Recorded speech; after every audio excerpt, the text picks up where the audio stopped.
안녕하십니까. 신한대학교 경찰행정학과 조성인입니다. 저희가 지금 학교폭력이라고 하는 거에 대해서 지금 수업을 하고 있습니다. 그래서 지금 우리가 1차 시에서는 학교폭력이라고 하는 개념, 그래서 정의를 한번 살펴봤었고요. 그리고 학교폭력이 특성이 뭐가 있는가, 특징을 한번 살펴봤습니다. 그래서 학교폭력 개념 같은 경우는 학교 내외에서 학생을 대상으로 해서 신체적인 폭력부터 금품갈취, 강요, 유인 여러 가지 유형들을 한번 살펴봤었고, 그리고 지금은 이제 사이버상에서 따돌림이라든지 정보통신, 매체를 이용한 부분이다 보니까 학교 폭력을 우리가 공간을 사이버 공간까지도 넓게 보고 있다라는 거 한번 살펴봤었고요. 그리고 학교 폭력의 특징은 저연령화가 된다, 그 다음에 심각해지고 있다, 잔인한 흉포화가 되고 있다, 그 다음에 우리가 최근 학교폭력에 대한 인식 같은 경우가 이해가 되게 저조하다, 그리고 가해하고 피해의 중첩성이 나타난다라는 특성도 살펴봤었고, 그 다음에 가해자의 특성 그리고 피해자의 특성도 한번 살펴봤습니다. 그래서 가해자의 특성에서는 분노라든지 충동성이라든지 이런 부분 살펴봤었고, 그다음 피해자의 특성 같은 경우는 수동적인 피해 학생, 그 다음에 도발적인 피해 학생, 이렇게 또 구분해서 한번 살펴봤습니다. 자, 그러면 이번 2차 시에서는 저희 여기 나와 있는 것처럼 학교폭력 실태 그리고 원인 한번 살펴보도록 하겠습니다. 그래서 학습 목표는 쉽게 딱 생각하시면 이렇게 생각하시면 될 것 같습니다. 학교폭력은 어떻게 발생을 하게 되는가, 어느 공간에서, 그리고 가해자의 특성이라든지 피해자의 특성, 이런 것도 한번 살펴보도록 하고요. 그리고 이제 두 번째는 우리가 학교폭력이라고 하는 것이 과연 왜 발생을 하게 되는가, 그 원인에 대해서 한번 살펴보도록 하겠습니다. 자, 학교폭력에 대해서 우리가 실태는 지금 여기 나와 있는 것처럼 2022년 9월 19일부터 10월 18일까지 온라인 및 모바일로 조사가 진행이 되었고요. 조사 대상은 지금 초등학교 4학년부터 고등학교 2학년까지, 그리고 조사 내용은 이제 학교폭력에 대한 목격, 그리고 피해, 가해, 그래서 여기 보시면 학교폭력 실태조사 결과를 토대로 해서 제가 조금 말씀을 드리도록 하겠습니다. 자, 첫 번째 보시면은 피해 응답률입니다. 그래서 학교 급별로 해서 우리가 초등학교, 중학교, 고등학교 대상으로 지금 학교폭력이 어떻게 발생을 하게 됐는가, 피해가 어떻게 발생하게 됐는가.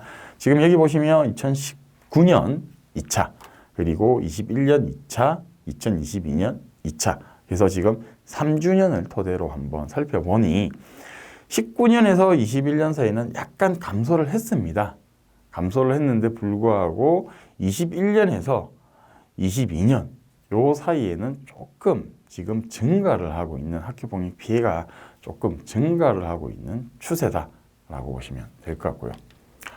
그리고 우리가 이제 피해 응답 전체를 보게 되면은 21년하고 22년을 두 개를 비교를 했습니다. 비교를 해서 보니까는 지금 언어 폭력 같은 경우는 41.5%가 이제 22년 2차에 피해 응답으로 설명이 됐고요. 그 다음에 21년 2차에서는 42.6%. 그러니까 언어 폭력 같은 경우는 조금 다행이라고 얘기할 수 있는 게 뭐냐면 조금 감소를 했다라고 보시면 되는데, 전체적인 우리가 학교 폭력 유형에서 보게 되면 지금 언어 폭력이 가장 높게 지금 발생을 하고 있다라고 보시면 될 것 같습니다. 그래서 제가 1차 시에서도 말씀드린 것처럼 우리가 말이라고 하는 것은 정말 생각을 하면서 상대방의 입장도 고려를 하면서 얘기를 해야 되는데, 그냥 아무런 생각 없이 또 심하게 또 욕설을 하는 그런 부분들이 지금 좀 많이 발생을 하게 된다라고 보시면 될 것 같고요. 그 다음에 강요 같은 경우도 21년에 비해서는 조금 감소를 했습니다.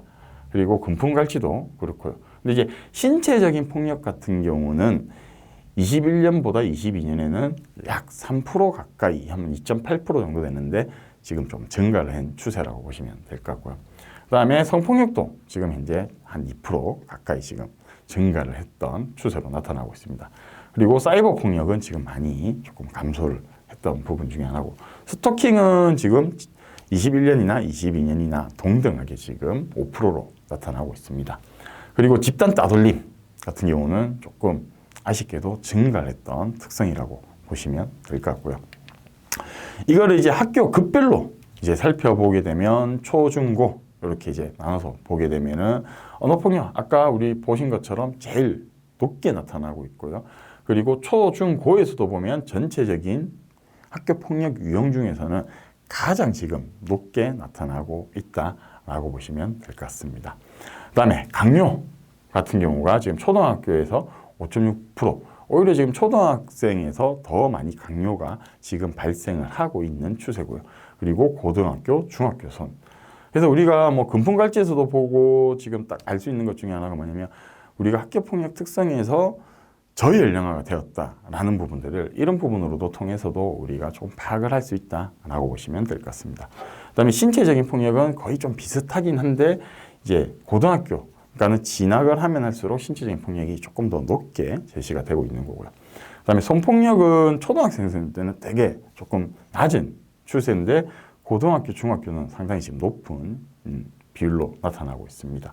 그리고 사이버 폭력 되게 높게 나타나고 있습니다. 즉 우리가 초등학생이라든지 중학생, 고등학생 모두에게 지금 이런 사이버 공간이라는 게 보편화, 일반화되었다.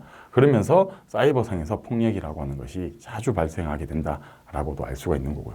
그 다음에 스토킹은 전반적으로 오히려 초등학생이 지금 현재 제일 높게 나타나고 있는 비율로 제시가 되고 있고요. 그 다음에 집단 따돌림도 초등학교가 지금 가장 높게 나타나고 있습니다. 특히 우리가 어릴 때 같은 경우는 친구들에도 교우관계가 되게 중요시 많이 되거든요. 그러면서 이제 내 친한 친구, 쟤 싫어 이러면서 조금 따돌리는 경향들이 더 높게 나타나지 않나라고 추정을 해볼 수 있다라고 보시면 될 것 같습니다. 자, 그 다음에 이제 피해 응답에서 사이버 폭력 유형을 조금 중점적으로 보게 되면요. 언어폭력, 명예훼손, 스토킹, 성폭력 뭐 이렇게 지금 다 나와 있는데 여기서는 이제 다 사이버 상이라고 보시면 됩니다. 그래서 사이버 상에서 언어폭력, 사이버 상에서 명예훼손, 사이버 상에서 스토킹이라고 보시면 되는데 여기서도 사이버 상에서도 지금 언어폭력이 전반적으로 가장 지금 현재 높게 나타나고 있는 부분들이 있고요. 그 다음에 명예훼손, 뭐 따돌림이 조금 그 다음 순위로 지금 많이 나타나고 있습니다. 그리고 여기서도 보면 언어폭력 같은 경우도 초등학생들이 지금 가장 높게 지금 제시가 되고 있고요. 명예훼손 같은 경우는 고등학생들이 월등하게 사실 아직까지 뭐 초등학생이라든지 중학생 같은 경우는 명예훼손에 대한 개념을 잘 모를 수도 있는 부분이지 않을까라는 생각도 들고요. 그 다음에 스토킹, 오히려 초등학생들이 지금 현재 제일 높게 나타나고 있습니다. 그리고 성폭력은 고등학생들이 사이버상에서 성폭력이 제일 지금 현재 좀 높게 나타나고 있는 부분이라고 보시면 될 것 같고요. 그 다음 개인정보 유출, 뭐 우리가 그 피해 학생들에 대한 뭐 연락처라든지 뭐 집 주소라든지 이런 걸 개인정보 유출 같은 경우가 고등학생에서 가장 높게 나타나고요. 따돌림은 그래도 고등학생에서는 상당히 비율이 지금 낮게 나타나고 있습니다. 근데 이제 중학교라든지 초등학교에서 제일 지금 현재 높게 나타나고 있는 특성이 있고요. 그 다음에 강요 갈치는 고등학생에서는 따로 지금 현재 학교폭력 피해로서는 제시가 되고 있지는 않습니다. 그러나 이제 보시면은 초등학생에서 이제 좀 많이 발생한다. 그럼 이제 이걸로 우리 지금 이 통계 수치로 봤을 때는 학교폭력에서 이제 사이버 폭력 같은 경우는 이제 초등학생들도 사이버에서 많은 지금 폭력이 발생을 할 수 있다라고 보시면 될 것 같고요. 그 다음에 발생 공간을 보니까 인스턴트 메시지랑 SNS 온라인 게임이 있는데 인스턴트 메시지가 이제 뭐 카카오톡이라든지 라인, 뭐 텔레그램 등을 얘기를 하는 거고요. 그다음에 SNS 같은 경우 이제 페이스북, 인스타그램, 트위터 같은 경우를 했는데 인스턴트 메시지에서 현재 이 사이버 폭력이 제일 많이 발생을 하고 있다라고 보시면 될 것 같습니다. 그만큼 이제 우리가 이 인스턴트 메시지 같은 경우는 보편화 많이 되어 있죠. 아마 모든 지금 휴대전화를 사용하시는 분들은 대다수가 지금 현재 이런 메시지를 사용을 하고 있지 않나. 그러니까 거기에서 이제 우리가 또다시 사이버 폭력이라고 하는 것들이 쉽게 발생을 할 수 있다라고 보시면 될 것 같고요. 그 다음에 이제 피해 응답에서 피해 후 알렸냐, 신고를 했냐라고 조사를 해보니까 주위에 알렸다라고 했던 신고 케이스가 91.4% 그리고 미신고가 8.6% 지금 제시가 되었습니다. 이 말은 뭐냐면은 우리가 학교폭력이라고 하는 것을 많은 학생들이 알고 있다라고 하는 거고 이에 대한 대처를 우리가 필요하다라고 해서 이제 뭐 선생님이라든지 보호자들한테 부모님들한테 알리게 됐다라고 보시면 될 것 같고요. 그리고 신고 대상으로는 제일 지금 높게 나타나는 게 보호자라든지 가족, 친척 피해라고 보시면 될 것 같습니다. 그러니까 부모님한테 내가 학교 폭력 피해를 당했다라고 해서 말씀을 드리는 거죠. 그리고 이제 선생님이 그 다음에 이제 29.5%로 해서 선생님한테, 특히 우리가 학교 다닐 때는 선생님에 대한 의지도 되게 높게 많이 제시가 되고 있거든요. 선생님한테도 제시를 하고 알리고요. 그 다음에 친구라든지 선배, 후배가 이제 그 다음 15%, 그리고 학교의 상담 선생님이 5.9%, 그리고 신고센터가 2.4%. 사실 조금 아쉬운 건 뭐냐면 학교폭력 신고센터 비율이 조금 낮다라는 거. 그래서 우리 지금 정부라든지 많은 정부 이 국가기관에서 학교폭력을 근절하기 위해서 다양한 신고센터를 운영을 하고 있는데, 이런 부분들이 지금 아직까지 학생들 입장에서는 활용되기보다는 오히려 가깝게 지내는 부모님이라든지 선생님한테 더 학교폭력에 대한 신고를 많이 하는 걸로 저희가 알 수 있습니다.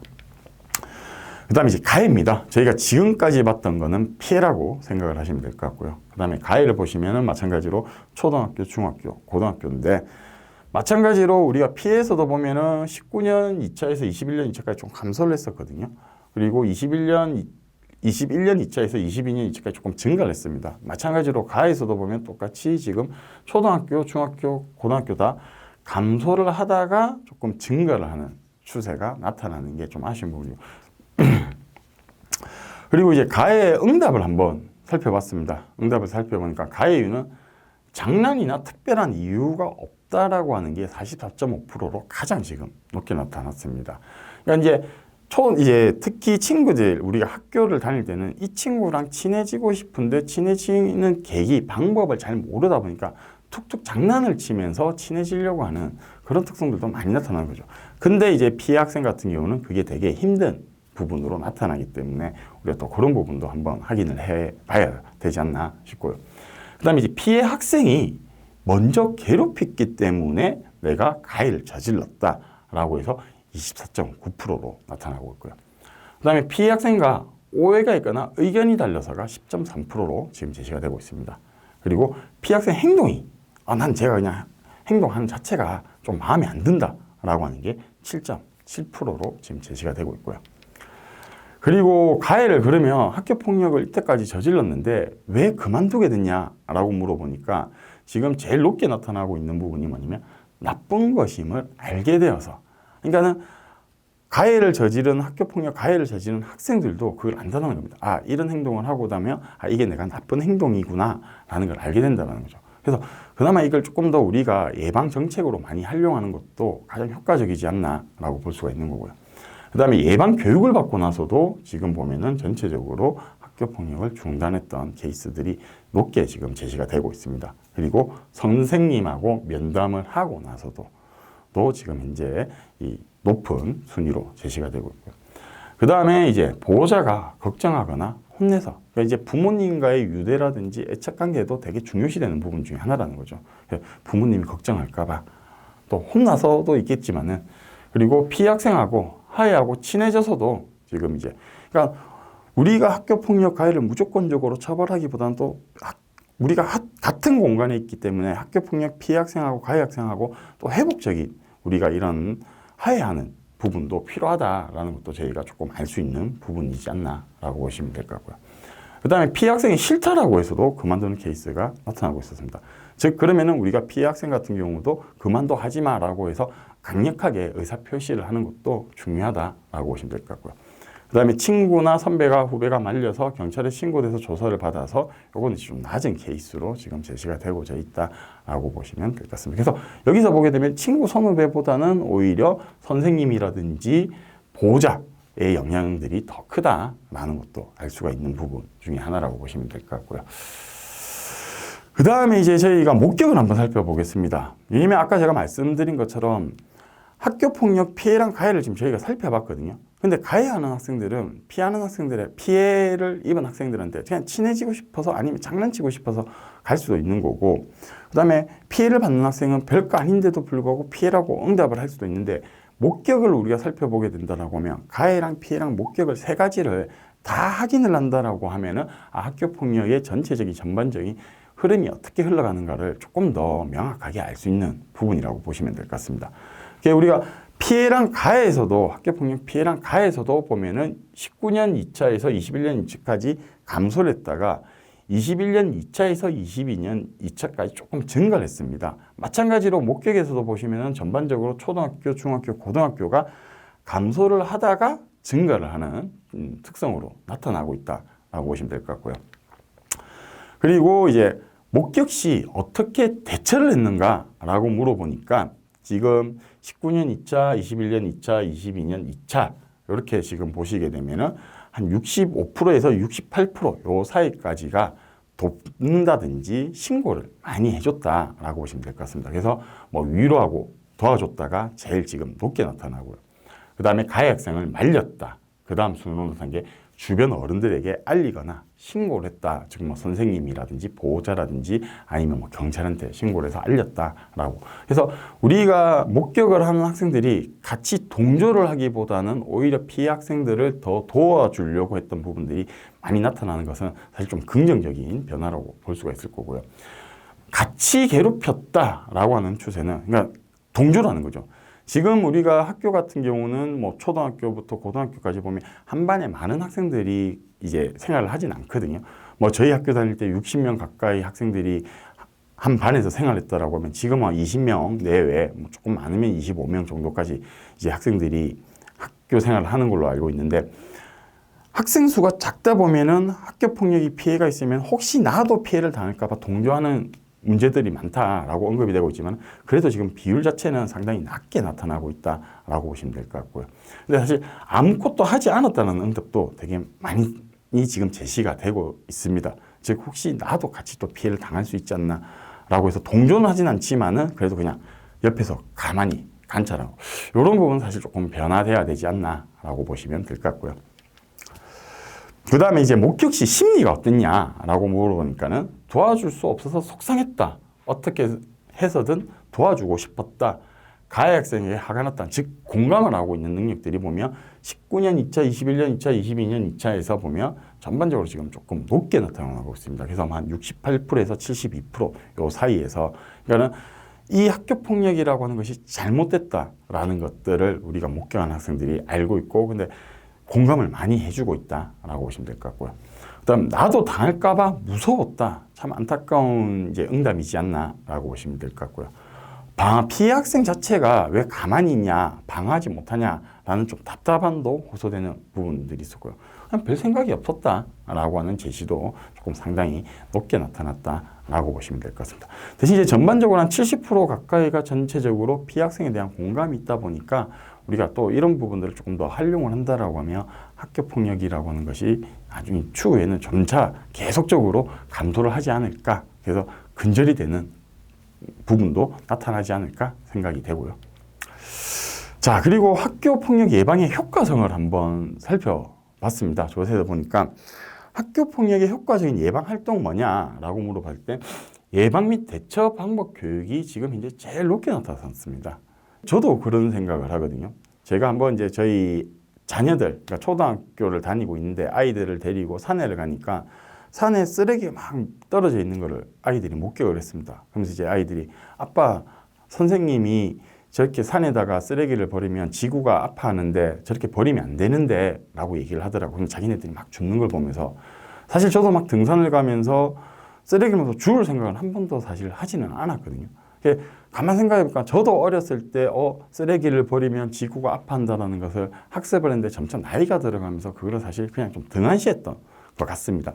그러다 보니까 우리가 이런 학교 폭력뿐만 아니라 지금 최근에 우리 사회에서 많이 발생하고 있는 범죄 관련된 예방 같은 경우도 교육적으로 계속적으로 조금 진행이 된다라고 하면 우리가 효과적으로 조금 범죄를 예방할 수 있지 않을까. 마찬가지로 학교 폭력도 이런 교육이 많이 있다라고 하면은 우리가 조금 더 예방을 할 수 있는 특성들이 나타날 것이다 라고 볼 수 있는 거고요. 그 다음에 이제 CCTV, 학교 안이라든지 밖. 우리가 CCTV 같은 경우는 사람 눈을 대신을 해주는 부분 중에 하나거든요. 그러니까 CCTV가 많이 설치가 되면 당연히 제가 어떤 행동을 하려고 하더라도 관찰이 되고 있기 때문에 하기가 쉽지가 않은 부분이죠. 그래서 CCTV 활용도 범죄 예방, 학교 폭력 예방으로서도 되게 효과가 높게 나타나는 거고요. 그 다음에 뭐 인성교육이라든지 스포츠 활동, 문화예술 활동 같은 뭐 다양한 체험 활동 같은 경우도 우리가 효과적인 예방 활동, 그래서 아이들이 우리가 뭐 인성이라든지 아니면 활동, 조금 이제 액티비티한 활동 같은 경우를 많이 우리가 이 개설하는 것도 효과적인 학교 폭력을 예방할 수 있는 방안이다라고도 볼 수가 있을 겁니다. 그리고 이제 예방 교육 방법에서는 그러면 뭐가 효과가 있냐라고 했을 때는 공감이라든지 의사소통을 배울 수 있는 교육 프로그램 같은 경우가 많으면 좋겠다라는 게 29.1%입니다. 즉 우리가 상대방에 대해서 인식을 할 수 있는 부분, 그리고 상대방이랑 또 어떻게 친하게 지낼 수 있는 부분, 그리고 대화는 어떻게 해야 되는 이런 프로그램들이 조금 더 많이 개설이 된다라고 하면 훨씬 우리가 학교 폭력을 예방할 수 있는 방안으로서도 살펴볼 수가 있을 거고요. 그 다음 이제 학생 참여라든지 뭐 캠페인, 동아리 활동 이런 부분들이 또 많이, 그러니까 학생들 스스로 좀 자기 주도적으로 할 수 있는 이런 프로그램들이 많다라고 하면은 우리가 학교 폭력을 또 예방할 수 있는 프로그램으로 우리가 제시를 할 수 있다라고 보시면 될 것 같고요. 그 다음에 이제 수업 내용에 포함된 예방교육. 뭐 예방교육은 앞서서도 우리가 제시가 됐던 것처럼 이런 예방교육을 사실 이런 공감, 의사소통 능력이랑 프로그램을 함께 조금 우리가 조율을 하는 것도 효과적인 학교 폭력을 예방하는 방법이지 않을까라고 볼 수가 있을 겁니다. 자, 그리고 학교 폭력에서 꼭 필요한 내용들은 뭐냐라고 했을 때 피해 당했을 때 어떻게 대처를 할 수 있냐라는 이런 부분들이 조금 우리가 많이 제시가 되고 있습니다. 그러면 이제 우리가 마찬가지로 범죄도 그렇거든요. 범죄에서도 발생했을 때 그에 어떻게 대처하는가. 학교폭력도. 왜냐하면 많은 사람들이, 학생들이 피해를, 학교폭력이라고 하는 게 발생했는데 내가 거기서 어떻게 대처를 해야 될지를 모른다라는 부분들이 많다라는 거죠. 그래서 이런 이 교육 내용들이 많이 포함이 돼야 될 거고요. 그 다음에 피해 학생을 도와주는 방법. 아까 우리가 목격에서도 보면 피해 학생들에 대한 공감이라든지 도와주려고 하는 심리들이 많이 제시가 됐었거든요. 그러니까 이런 부분들도 되게 높게 지금 제시가 되고 있기 때문에 예방교육에서 이런 이제 피해 학생을 도와주는 방법들도 우리가 교육 프로그램으로서 활용을 하는 게 효과적이다라고 보시면 될 것 같고요. 그 다음에 이제 가해자를 말리는 방법. 이 순으로 지금 제시가 되고 있다라고 보시면 될 것 같습니다. 자, 그러면 학교 폭력이라고 하는 것이 왜 발생하는가에 대해서 한번 살펴보도록 하겠습니다. 우리가 앞서서도 한번 살펴봤던 것 중에 하나가 뭐였냐면 분노였거든요. 분노라고 하는 것은 원초적인 우리가 심리적인 작용이라고 보시면 될 것 같습니다. 그래서 분노라고 하는 것을 우리가 잘 표현을 한다라고 하면 사회관계에서 긍정적인 효과로서 발생을 할 수가 있는데 이게 뭐 빈도라든지 기간이라든지 지속성이 너무 잦다라고 하면은 되게 또 이게 공격적으로 나아가는 성향들도 나타나거든요. 그럼 그 공격성으로 인해 가지고 학교 폭력이라고 하는 부분으로도 우리가 발생할 수 있는, 그러니까는 심리적인, 개인적인 요인이라고 보시면 될 것 같습니다. 그 다음에 이제 충동성. 충동적인 같은 경우는 우리가 아무런 계획 없이 막 즉각적으로, 충동적으로 하는 행동들을 얘기를 하는 거죠. 그래서 여기 보시면 조급하고 즉각적인 행동이고, 주의를 기울이지 않고 의사결정을 한다든지 무계획적이다라는 부분. 이런 충동성 같은 경우가 학교 폭력에도 영향을 많이 미치지만은 게임 중독이라든지 인터넷 중독에도 영향을 되게 많이 미치게 됩니다. 그렇기 때문에 우리가 이런 충동적으로 막 게임에 중독이 되면서 또 그로 인해서 폭력이라고 하는 것들이 또 빈번하게 발생할 수 있는 특성으로도 제시가 될 수 있고요. 그 다음에 이제 공격성. 이 공격성은 아까 우리 분노에서도 제시가 되고 있지만 이 공격성은 낮은 자존감이라든지 낮은 자기 통제감, 스스로 우리가 이런 스스로에 대한 존중도 조금 낮아지게 되는 거고요. 그 다음에 자기 스스로 통제를 하지 못하다 보니까 학교 폭력으로서 발생하게 되는 원인으로 제시가 된다라고 보시면 될 것 같습니다. 그 다음에 이제 두 번째로 볼 수 있는 게 뭐냐면 가정 환경적인 요인입니다. 그래서 학교 폭력의 많은 연구들을 살펴보게 되면 사실 이 부분들이 중요시 된다라는 얘기들을 많이 하고 있습니다. 첫 번째가 뭐냐면 부모하고 자녀 간의 약한 애착 관계입니다. 우리 부모하고 자녀는 항상 뗄래야 뗄 수 없는 관계고, 특히 가정이라고 하는 것은 우리가 하나의 안식처가 되고 사회에 나가기 위한 우리가 또 배움의 학습의 장이 되는데, 거기서 자녀들은 부모의 역할들을 많이 배우게 되는 거죠. 근데 부모하고 애착 관계가 멀어지면 멀어질수록 되게 이 학교 폭력으로서 발생하게 되는 원인들이 나타난다라고 보시면 될 것 같고요. 이거는 학교 폭력뿐만 아니라 청소년 비행에서도 보면 부모하고 자녀 간의 애착 관계를 되게 중요시 많이 설명을 하고 있다라고 보시면 될 것 같고요. 그 다음에 두 번째가 부모 감독입니다. 뭐 우리 자녀가 어디에서 누구랑 무엇을 하고 있는지 읽을 수 있도록 다 아는 건 아니지만 대략적으로 이 시간대 학교에 가 있겠구나. 뭐 그리고 우리 아이는 몇 학년 몇 반이고 선생님은 담임 선생님은 누구고 그다음에 이 시간대 학원을 갔는데 학원에는 또 누구랑 친한 친구가 있더라 라는 정도는 우리가 알 수 있는 거. 그래서 몰래 막 감시 감독 이게 아니라 우리 자녀가 누구랑 친한지 이 시간대 뭘 하고 있는지 요 정도는 우리가 필요하다는 겁니다. 근데 이런 감독이 잘 안 되고 아이들을 좀 등한시를 하게 된다라고 하면 학교 폭력 발생의 원인이 될 수 있다라고 보시면 될 것 같고요. 그다음에 부모 학대 정말 중요한 거죠. 사실 제가 이 학교 폭력 설명하기 전에 또 가정 폭력도 설명을 했었는데 가정 폭력에서의 영향이 학교 폭력으로도 영향을 미치게 된다라고 얘기했습니다. 학대를 받게 되면 그게 우리가 강압적인 모습이 되는 거죠. 그럼 그거를 또다시 배우게 되는 학습을 하게 되는 특성들로 나타나게 된다라고 보시면 될 것 같습니다. 그래서 우리가 가정폭력을 끊을 수 없는 악순환의 고리라고 얘기할 수 있는 게 뭐냐면 이런 부모 학대를 받은 가정폭력에 있던 아이들이 학교 가서도 또다시 폭력을 행사를 하게 되는 특성들이 나타난다라고 보시면 될 것 같고요. 그 다음 방임, 그냥 방치를 하는 거죠. 무조건적으로 방치를 해서 아이들의 자립심을 키워주겠다 이게 아니라 그냥 완전 관심이 없는 거죠. 그런 것 같은 경우도 우리가 학교 폭력의 이 문제로서 원인으로서 설명을 할 수 있는 부분 중에 하나고요. 그 다음에 부부 갈등, 예를 들어서 저랑 우리 와이프랑 싸웠습니다. 싸우다 보면 막 욕도 하고 물건도 집어 던지고 때리고 이러면 그 모습을 자녀들이 보게 된다는 거죠. 그러면은 아이들은 아이들도 학교 가서 사회 나가서 직장 가서 분명히 또 다른 누군가의 갈등은 생길 수는 있거든요. 그럼 그 갈등을 부모님들은 이렇게 해소를 하던데 폭력적인 부분을 해소를 하던데 그러면 학습을 하게 된다는 겁니다. 즉 우리가 부모의 모습을 그대로 학습하면서 또다시 행태로 학교 폭력의 행태로 발생할 수 있는 원인이라고 보시면 될 것 같고요. 그 다음에 이제 학교 환경적인 요인도 우리가 학교 폭력의 원인이라고 보시면 될 것 같습니다. 우리 지금 교육은 다 입시 위주의 교육입니다. 항상 경쟁 관계에 있는 거죠. 좋은 대학을 가기 위해서, 좋은 직장을 가기 위해서. 그러다 보니까 아이들한테는 너무 많은 스트레스를 받게 되는 거죠. 저는 그런 생각을 하거든요. 우리가 학교에 다니는 학생이라고 하면 꼭 공부가 다가 아니라 이 아이의 재능을 발휘할 수 있는 우리가 여러 가지 기회를 만들어주는 게 부모의 역할이지 않나. 근데 무조건적으로 공부 잘해야 된다라고 하면 공부에 적성이 맞지 않은 학생들도 있을 거고 오히려 기술을 배운다든지 아니면 운동에 더 관심이 있는 아이들이면 그쪽 방향성을 잡아주는 게 필요하지 않나. 근데 그런 부분이 안 된다라고 하면 사실 스트레스가 받는 부분도 있겠죠. 그리고 교과 지식 중심의 교육이다 보니까 우리 실생활에서 필요한 부분들이 많이 제시가 돼야 되는데 너무 어려운 내용이고 입시 위주의 교육 과정으로 가다 보니까 이런 아이들 청소년들에게 있어서도 스트레스를 받는 부분이 학교 폭력으로 또 해소가 될 수 있는 특성들이 있다라고 보시면 될 것 같고요. 그 다음에 교사의 관계, 교사 체벌. 지금은 사실 교사 체벌이 많이 없어졌습니다. 거의 없다라고 보시면 될 것 같은데 그교사의 관계, 부정적인 관계로 인해서도 우리가 앞서서 부모의 애착이 되게 중요하다고 말씀을 드렸거든요.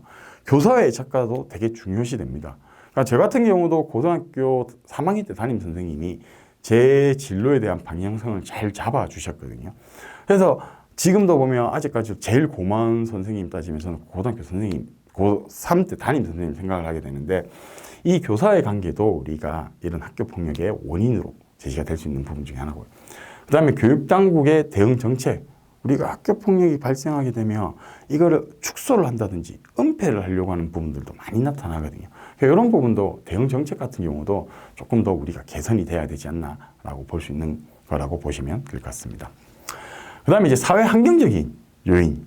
우리 학교 주변에는 학교 정문에서 직선으로 해서 200m 이내에는 유흥업소라든지 이런 유해업소들이 이제 이 운영을 할 수 없게끔 만들어져 있습니다. 그럼에도 불구하고 우리 아이들이 조금 지나서 학교 밖을 지나서 이런 유흥업소를 보게 되면 호기심으로 인해서 저기가 많은 데지 그러면서 폭력을 행사를 하면서 비용을 가지고 또 그 비용으로 유해업소를 또 갈 수 있는 부분들이 있기 때문에 이런 향락적인 유해업소 같은 경우도 학교 폭력의 원인으로 제공이 될 수 있다라고 보시면 될 것 같고요. 그 다음에 대중매체의 폭력성. 우리가 드라마라든지 영화에서 보면 폭력적인 장면들이 막 나오게 됩니다. 욕설도 나오게 되고 그러면 욕이라는 것을 우리가 쉽게 받아들이면서 아이들이 언어적인 폭력을 행사를 할 수도 있는 부분들이 나타나고, 또 누군가를 때리는데 막 쾌감을 즐기고 막 되게 흥분하면서 되게 만족감을 가지게 된다라는 장면을 보게 되면 그로 인해서 폭력적이라고 하는 것을 배울 수 있는, 학습을 할 수 있는 부분들이 나타나는 거죠. 그래서 저희 범죄 쪽에서는 그런 얘기를 되게 많이 하거든요. 폭력적인 영상을 많이 보게 되면 폭력적인 성향이 되게 높게 나타난다라고 설명을 많이 하고 있습니다. 그 다음에 이제 인터넷 게임, 뭐 게임 중독 같은 경우, 우리가 게임 같은 경우 이제 중독이 되는 아이들 같은 경우는 보면은 그 가상현실에서 자기가 주인공이 되거든요. 그리고 게임에서 보면 또 되게 잔인한 게임들이 되게 많습니다. 그래서 현실 세계에서 그걸 또 반영을 하려고 하는 특성들도 나타나는 부분으로 제시가 될 수 있다라고 보시면 될 것 같습니다.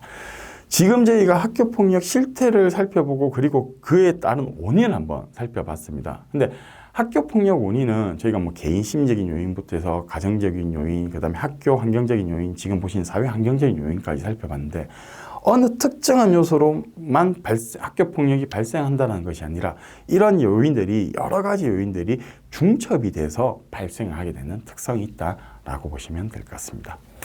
자, 이번 시간에는 여기까지 하도록 하겠습니다. 그래서 이번 시간에 우리가 학교폭력 실태 그리고 원인, 조금 아쉬웠던 게 뭐냐면 19년에서 21년까지는 조금 학교폭력이 감소를 하고 있는 추세였는데 21년부터 22년 1년 사이에는 학교폭력이 조금 증가를 했다라는, 그게 목격, 가해, 그 다음에 피해서 다 지금 똑같은 현상들이 나타나고 있는 거고, 대신 이제 우리가 학교폭력 예방에 대한 교육이라든지 프로그램들이 많이 활성화가 된다라고 하면 학교폭력을 또 예방할 수 있는 또 우리가 방안으로서 살펴볼 수 있는 거다라는 것도 한번 살펴봤을 거예요. 그 다음에 학교폭력 원인은 개인 심리적인 요인, 그 다음에 가정적인 요인, 학교 환경 요인, 사회 환경 요인을 잡았는데, 이게 어느 특정 요소보다는 중첩돼서 복합해서 발생하게 되는 원인이다라는 걸 한번 살펴봤습니다. 자, 이번 시간은 여기까지 하도록 하고 저희는 다음 시간에 또 학교 폭력에 대한 어떻게 대처를 하는가라는 것도 한번 살펴보도록 하겠습니다. 다들 장시간 이 수업 듣는다고 고생하셨습니다. 저는 다음 시간에 뵙도록 하겠습니다. 감사합니다.